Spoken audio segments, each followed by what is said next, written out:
ఆడి phone చూస్తున్నావా? ఆడి phone చూడకపోతే నీ ఫోన్ చూడమంటావా? ఇదిగో నువ్వు కూడా క్యూరియాసిటీ అవి డోరీ డోరీ ఆ మూలకి వెళ్దాంరా.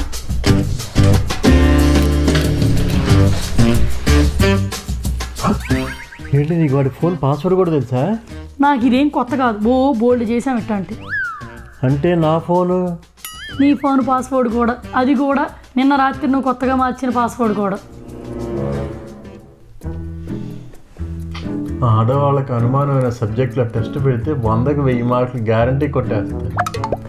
ఇదిగో అటు జరుగు, నువ్వు నాకు అసలు ఆనుకోవడానికి కూడా ఖాళీ లేదు, పక్కకి వెళ్ళవయ్యా. నీకు చెబుతా కదా ఏం జరిగిందో. ఇలా పక్కన వాళ్ళ ఫోన్ చూడటం ఒక డిజార్డర్, సాడిజం.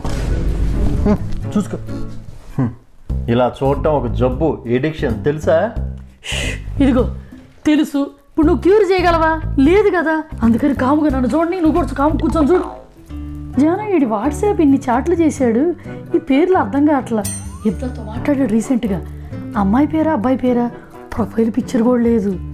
అమ్మో, గదుల్లో కూర్చొని చాటింగులు చేస్తున్నాడు. వాట్సాప్ కనిపెట్టినవాడు చాట్ కోసమే కనిపెట్టింది.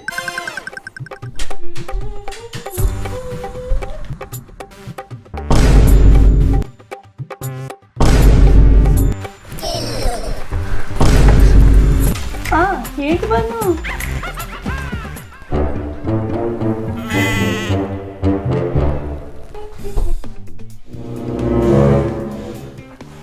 నేను కాదు నేనేం లేదమ్మా, నీ బట్టల కప్బోర్డు బాగా మెస్సీగా ఉంటే సర్దుతున్నానమ్మా. జాను ఏం చేస్తున్నావు ఇక్కడ? నువ్వెప్పుడు వచ్చావు? నేను చూడను కూడా చూడలేదు. ఏంటమ్మా బన్ను? బన్ను, కళ్ళకు కనపడేది ఎప్పుడు నిజం కాదురా, నమ్మకూడదు. అది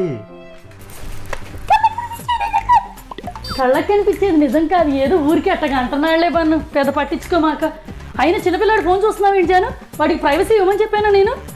అలా వాళ్ళ ప్రైవసీ లేకుండా ఫోన్లు చూస్తావా? ఎవరి ఫోన్లు పడితే వాళ్ళ ఫోన్లు.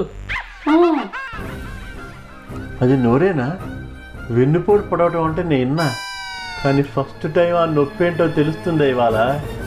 I know బాస్, ఇద్దరు తీసుకావు, నా ఫోన్ తీసుకావు, ట్రాన్స్బ్రేక్ చేసావు, అబ్జర్వ్ చేసావు. వీడు మళ్ళీ మొదలు పెట్టాడు జాను, మళ్ళీ మొదలు పెట్టాడు.